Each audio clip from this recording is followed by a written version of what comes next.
Right. So, the zero highly maneuverable aircraft, how would you deal with the maneuverability of a zero? If you had something like the Corsair, you have more power, but you don't have the turn radius. I didn't quite get the question.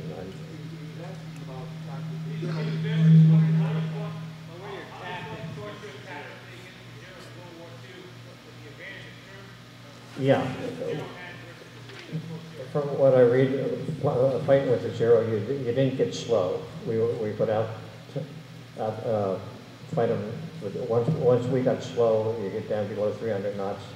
It was time to get out of there. We could go faster than they. We could dive faster than they. And if you got slow, you just got out of there. Did you ever do any dissimilar training, say, against the P-51 or P-47? How did it come out?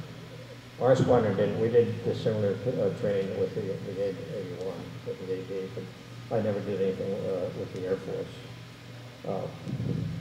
I don't think the Air Force had anything that was better than the Corsair. Maybe the P-51 was pretty equal. I think when you got to the Corsair and the P-51, it became who was the better pilot.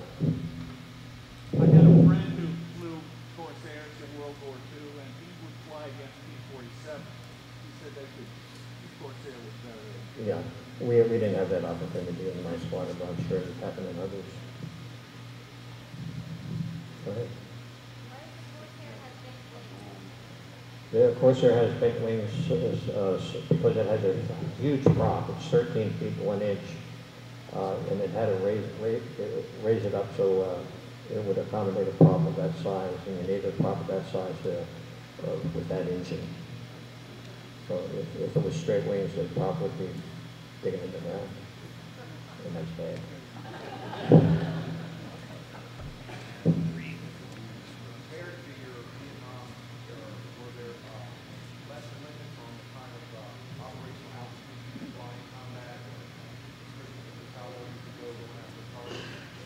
Corsair. No, we had a rule of thumb for every pound of ordnance you dropped. If you dropped a 1,000-pound bomb, you would want to be out of your run by 1,500 feet, 1.5. So we got down there among us pretty close,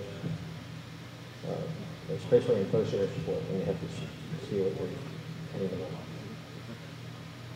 If you get down too low and you drop a bomb, you're going to pick up the damage from the bomb blast.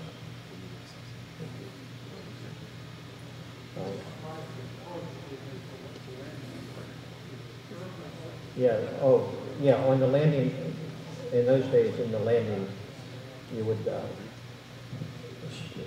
fly above on the starboard side of the ship, all 4 airplanes, and you would brake at about a 15-second interval. And you fly downwind at about 125 feet. You put the mast of the carrier right on the horizon, you're at the right altitude. About the bridge, you would start your turn, and it would be a turn right on around, so that when you got to the deck, your LSO would give you the cut, and you level your engines. Yeah, just a curve. If you got long in the groove, you would get a wave off because you couldn't see it.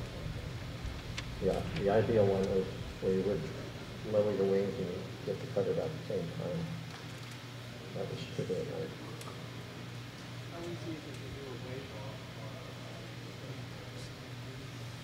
Well, in the Corsair, you don't jam the throttle forward. You use it smartly forward, and at the same time you smartly use your right leg to overcome the torque. Otherwise, you're going to torque over. So, particularly if some people want to get away with it, they're probably on the problem. Sir. I'm younger than you are. We've got a tentative approval to fly the Corsair. Just turn that off. I'll just keep it on.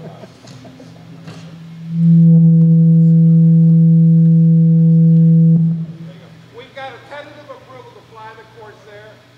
to do it around 11:30. The TBM Avenger is going to start in a couple minutes. If everybody would like to get up and go outside and watch that, and then find Obie, ask him all the questions you want. He'll be standing by the Corsair, and then we're going to try to fly that around 11:30. The TBM Avenger is going off